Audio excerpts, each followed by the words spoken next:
नमस्कार दोस्तों, हमारी आज की इस कहानी का नाम है एहसास। सुरेखा। माँ, जब से शादी करके आई हूँ आपकी ही तो बातें सुन रही हूँ।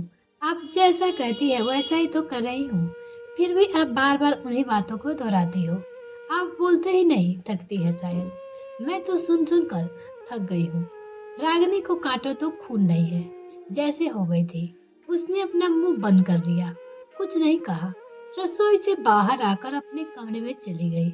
उसने सपने भी नहीं सोचा था कि बहू सुरेखा ऐसा कह देगी। रागिनी की आंखों में आंसू झलक गए। सुरेखा की शादी होकर जब से ससुराल में आई थी तो एक अकेली सासी थी। ससुर जी की मृत्यु हो चुकी थी। देवेंद्र उसका अकेला बेटा था। शादी करके आते ही रागिनी अपनी बहू सुरेखा के लिए सारे काम कर देती थी। उसने से कहती थी कि तू अभी छोटी है ना बेटा, लाइफ एंजॉय कर ले। परंतु हर जगह बेटी और बहू को सलाह देना नहीं भूलती थी। उन्हें बाहर घूमने भेजती थी, उनका पूरा ख्याल रखती थी, लेकिन उनका हर काम के फैसले में खुद ही बोलती थी। सुरेखा अगर काम करने के लिए रसोई में जाती भी थी तो वो पीछे से रहकर उसे सब बताती थी। सुरेखा 5 मिनट हो गए है, कुकर बंद कर दे, सब्जी को हिला दे। हाँ, 1 चम्मच मिर्ची ही डालना, ज्यादा मिर्ची हो गई तो देवेंद्र नहीं खा पाएगा। बेटा, रोटी पतली बेल और छोटी बेल, आटा ज्यादा लगाकर मत बेलना। इस तरह की हिदायतें देती थी। शुरुआत में सुरेखा को अच्छा लगता था। सारे काम वो खुद कर लेती थी। उसने पहले से पूछ भी लेती थी कि क्या खाएगी, बता वही बना देती हूँ। आस पड़ोस के लोगों को बताती थी कि उनकी बहू कितनी अच्छी है, वो उसे काम नहीं करने देती थी। है। सुरेखा को कभी कभी लगता था कि कहीं ऐसा तो नहीं कि अच्छाई के यार में सबको ये बता रही है कि मेरी बहू काम नहीं करती है, सारा काम मैं ही करती हूँ। शादी के 2 साल बाद आज जब बहू सुरेखा ने पलट कर जवाब दिया, तब से रागिनी को लगने लगा था कि कहीं मैं गलत तो नहीं रहूं हूँ। सोच सोच कर उसकी आंखें छलक जाती थी। वो सोचने लगी थी कि जब तक वो शादी करके आई थी तो उसकी सास ने उसे कुछ नहीं सिखाया था। वो कहती थी कि अपने आप सीख, वैसे भी माँ ने तो सिखाया ही होगा। हाँ, अगर गलती हो जाती थी तो फिर खैर नहीं होती थी। उसे काफी कठिनाइयों का सामना करना पड़ा था। उसकी चचेरी बहन रमा एक बार उसे मिलने ससुराल आ गई थी तो सास रागिनी की बुराइयां के गिनने में ही लगी हुई थी। रमा ने जाते हुए कहा कि रागिनी, मैं तो तुझसे मिलने आई थी, पर 5 मिनट तुझसे बात करने को भी नहीं मिला। पति के साथ बाहर जाने से लेकर पत्नी के हर बात पर सास टिप्पणी करती थी। रागिनी को जब लड़का हुआ तो उसे ही सास को संभालने लगी थी। देवेंद्र के अच्छे बुरे सबका ख्याल वो रखती थी। देवेंद्र कुछ गलत करता तो रागिनी को खरी खोटी सुनाती थी। किस तरह पाल रही हो, पति भी माँ की ही तरफदारी ही तो करते थे।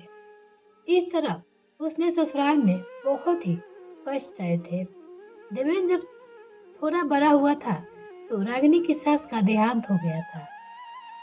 रागिनी ने उसे अच्छे संस्कार दिए थे और उस दिन उसने निश्चय किया था कि वह अपनी बहू को बहुत प्यार देगी। इसलिए वह सुरेखा के लिए सब कुछ करती थी और प्यार देने की कोशिश में लगी रहती थी।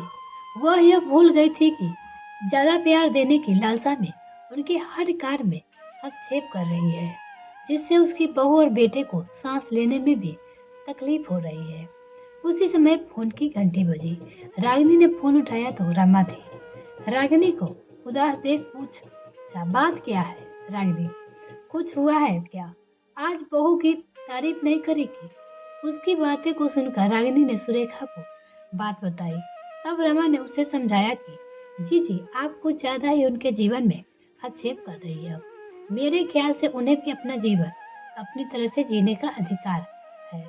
उन्हें अपने हाल पे छोड़ दीजिए दिया करो। जब वो आपसे सलाह हासिल करना चाहेंगे तो करें, परंतु जबरदस्ती उनको अपने विचार में प्यार नाम के पर मत धोए। ऐसे में आप बेटा और बहू को खो देगी। रागिनी रमा से कह रही थी कि अरे नहीं रमा, मैं तो उन्हें खुश ही देना चाहती हूँ। मेरी सास के कारण मैंने बहुत सी कठिनाइयों का सामना किया था। मैं अपनी बहू को वही तकलीफ नहीं देना चाहती हूँ।